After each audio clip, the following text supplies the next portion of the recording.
channel, Sean thinks, is the 11 to 22 lens because it's wide, really good for small and tight shots to get a really wide shot and good for vlogging. Using a Taskar shotgun mic right on top here. A little bit later in the shoot, we'll use this Boya mic. And then I also have the kit lens. We're not really going to be using that today, but we are going to be using our 22mm pancake lens a little bit later on for a nice crispy shot with the blurry background. And then finally, I've got a K&F Concept tripod here that I'm going to be using since I'm going to be creating this video as a solo creator, like many of us are in the Think community, right? And so this is the full kit. I've got an SD card in there, and all together you can pick all this up for a little bit under $1,000. You don't need all of this to get started, but these are sort of like the ultimate kit, I think, to create some killer YouTube videos. So we're going to start in just a second, but now let's talk about the settings before we start shooting. All right, now go ahead and grab your camera, no matter what camera you have to follow along, but if you've got your M50, grab it. And normally when you get started shooting video, you probably pick video mode on the top of the camera, and that's a great way to start. When you do that, you can actually go into that video mode and you can put it on auto exposure. If you want the fastest way to get your camera set up and running, auto exposure is going to be auto everything. It might not look the best in some motion, in some situations, but it's really nice. Now you could also do manual, and we love manual, and if you want every single detail to be adjusted, that's a great option too. But we've kind of figured out a hybrid mode for a simple way to do auto, and we'll show you what that is. So we're actually going to start with TV on the top, which is shutter priority. And you can look that up for your camera. When it's in shutter priority, that allows us to prioritize what will make the video look the best. So let's talk about it. In shutter priority, what we're going to do is hit the Q, and we'll go through our settings. Now, first of all, we're going to do auto white balance just so it's quick and fast. We're then going to do auto picture style, just so the colors look nice.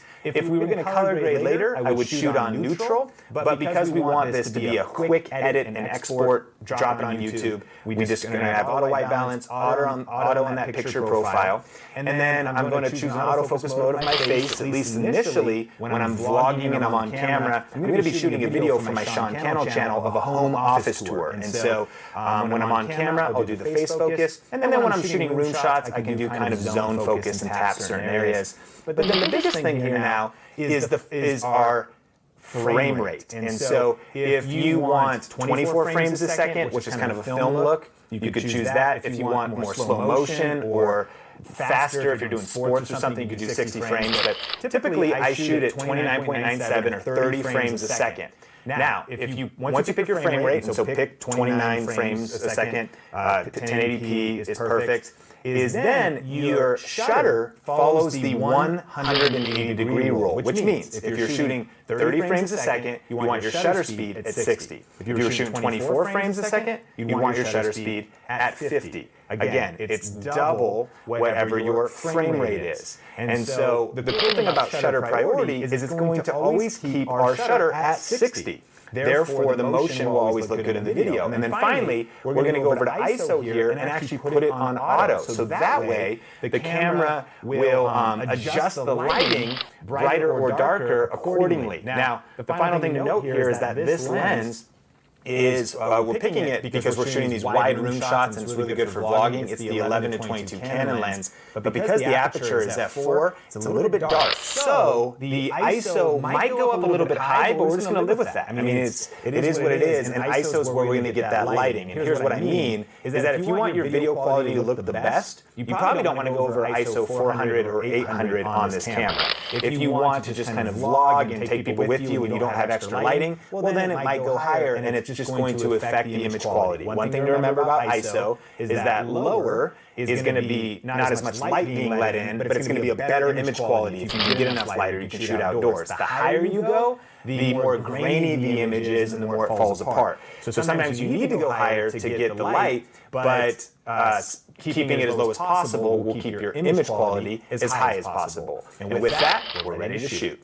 Okay, so I'm about to get started doing my home office tour shoot here, but let's talk about the mic settings last. Now, because I'm going to be vlogging like this, the shotgun mic is perfect. It's a $25 shotgun mic, and here's one setting that I love on it, is it has a plus 10 dB. Now, some mics have plus 20, but a lot of times that's too much and it'll make the audio too loud, but plus 10 is perfect. So I actually have the mic on, I've got just the high pass filter just at normal, and then I've got the plus 10 dB, so it's cool. And so then I just go into the menu, head over to 8 here on the camera settings, and we can go to sound recording.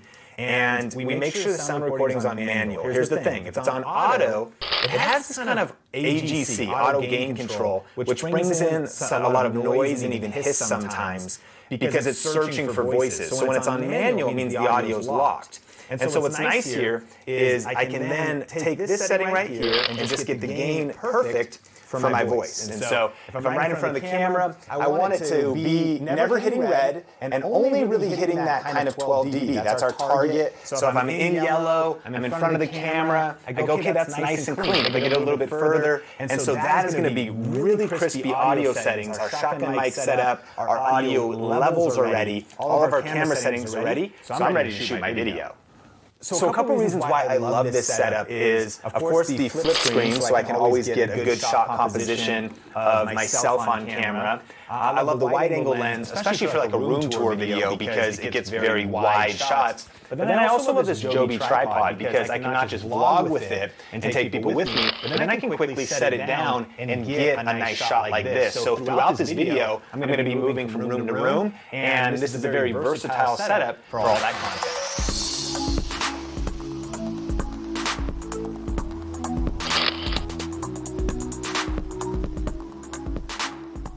If you're looking for some home office design ideas, you're going to love this video. My name is Sean Cannell, and I've been a full-time entrepreneur for over 4 years now, freelancing well before that, and working from a home office. So in this video, I'm going to be breaking down some of my favorite design and inspirational images and various posters and things like that, as well as my charging stations and a couple other cool features that I think will give you some great ideas for your home office. Coming up. Now, after shooting a lot of scenes in vlog mode, I'm actually going to be getting behind the camera now. And so a quick tip is you can just flip your shotgun mic, so that'll keep the audio obviously going the right direction and clean and crispy. And then I also like to actually use the Joby like this, where I tighten it down and I get an added point of contact. So now the camera can actually be a very steady shot if I want to walk people through the home office, give kind of a tour. I can zoom in. And the one other thing I'm going to do here is switch the focus mode from face focus to zone focus. So now I can just tap on exactly what I want to be in focus, and it's not going to be hunting for faces and potentially having focus issues. But over here, that's also an IKEA bookshelf. And so you can see, I think that lifelong leaders are lifelong learners. I read a lot of books. I love to always be leveling up and working on myself. All right, so let's talk about a quick tip to help you organize your footage when you're creating YouTube videos. So I've been shooting this home office tour. I shot it in here, in the loft, in the other office. I shot behind the camera, in front of the camera. But what I'm considering all of that is a term to remember. It's called A-roll. In editing, it's going to be the base layer of video footage, and the A-roll is typically the person on camera. It's where my audio is, where the main kind of narration is, etc. And then you've probably heard the term B-roll. The reason it's called B-roll is then it's any extra clips that we would layer on top of the A-roll. So maybe while I'm sitting at a chair describing something, I can lay over a clip of the thing I'm describing. And so for the next part of the shoot, now that I've basically finished shooting the A-roll, I actually want to switch lenses. And so the reason I mentioned all the gear at the beginning was so that we can use a different lens, and that is the Pancake 22mm f2. Now there's a couple reasons to do this, but one of the main reasons is the aperture. And what I mean is that f2. This guy is f4.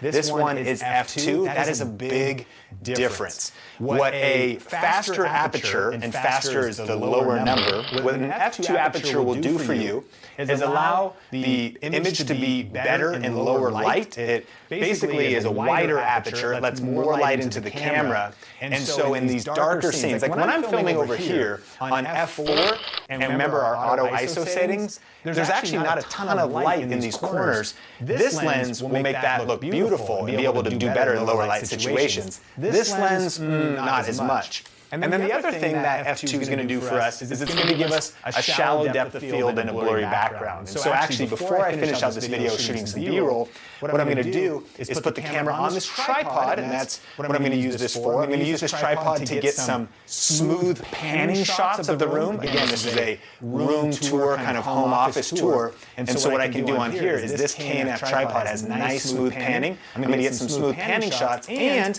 I'm going to get a shot where I mount the camera on here, I'm much further away, and then that's what we're going to use this Boya mic for. This mic is around $20. It's a lavalier like the mic that we're recording this Think Media video on. And so that way, if I get further away, I can get that blurry background, I can get the good audio, because if I'm too far away from my shotgun mic, the audio is not going to be as good. So thanks for coming along with me for a quick tour through the Think Media offices. If you want to see any of the various decor, now, could you skip past these other lenses and even this mic and still finish out this video? Of course. But I just kind of wanted to give you the complete kit that I would use so that I feel ready to create all the content necessary to tell a great story on YouTube.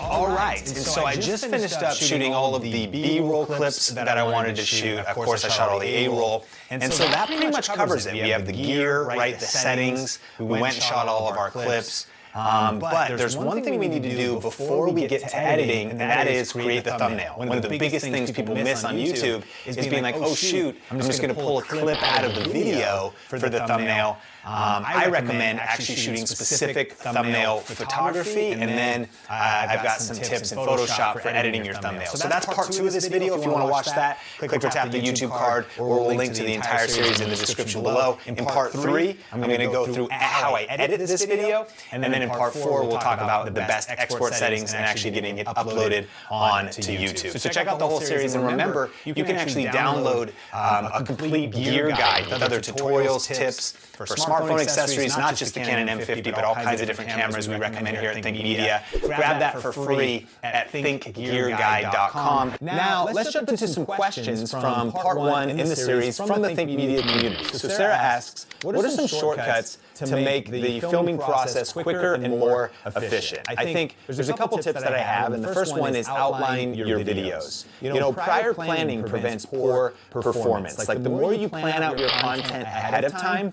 the better it goes when you're filming it. I think also just having a checklist for your process. And throughout this entire mega video, there's going to be a mega list of videos and resources in the description below. One of the top videos I have is on my YouTube checklist, where I talk about batching. I try to shoot more than one video at once. I try to shoot 2, 3, 4 in a day, and so I have a couple shirt changes. I've outlined all those videos. I make sure the batteries are charged, all those kinds of tips. And so if you want to learn more about that, Sarah, check out that checklist video in the resource guide. And thanks so much for the question. Dave asks, do I really need 4K, or am I okay with 1080p, because my PC struggles a lot editing 4K clips? Well, 2 thoughts, Dave. The first one is I think 1080p is still fine. I mean, we're shooting this video in 1080p. Secondly, new information has come out that going into 2020, here in America, over 50% of homes now have a 4K TV in their home. You know, most of our smartphones have 4K resolution, even though they're a smaller screen.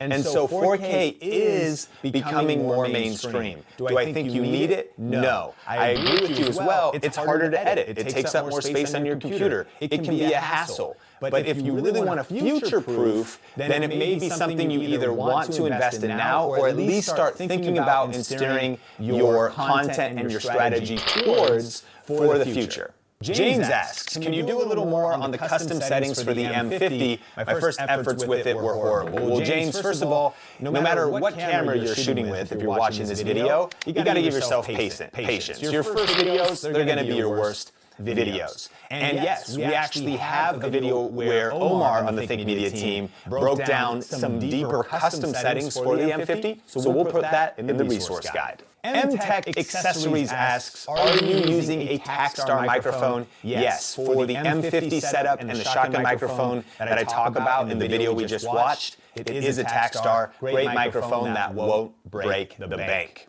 Kath asks, how do you let your voice get heard on this overpopulated platform called YouTube? Great question, and not really the topic of this video, but what I'd recommend is our free YouTube masterclass. It's actually at thinkmasterclass.com, and I actually have a little spot that you can watch about it right now. Are you ready to start or grow your YouTube channel? Do you feel stuck and need help connecting the dots? Join this free web class where you'll learn the step-by-step playbook for YouTube success. We've helped thousands of purpose-driven entrepreneurs just like you grow their influence with video. Register today for this exclusive training at thinkmasterclass.com. Next question. Mike asks, when creating tutorials, is it best to shoot a short intro on what you're going to be doing in the video, or should you just get straight to the tutorial? Would it be beneficial to upload two versions, one with an intro and one without? So I would recommend actually these days here on Think Media, we're trying to get to the point quicker. You know, attention spans are getting shorter and shorter on YouTube. So if you do just dive straight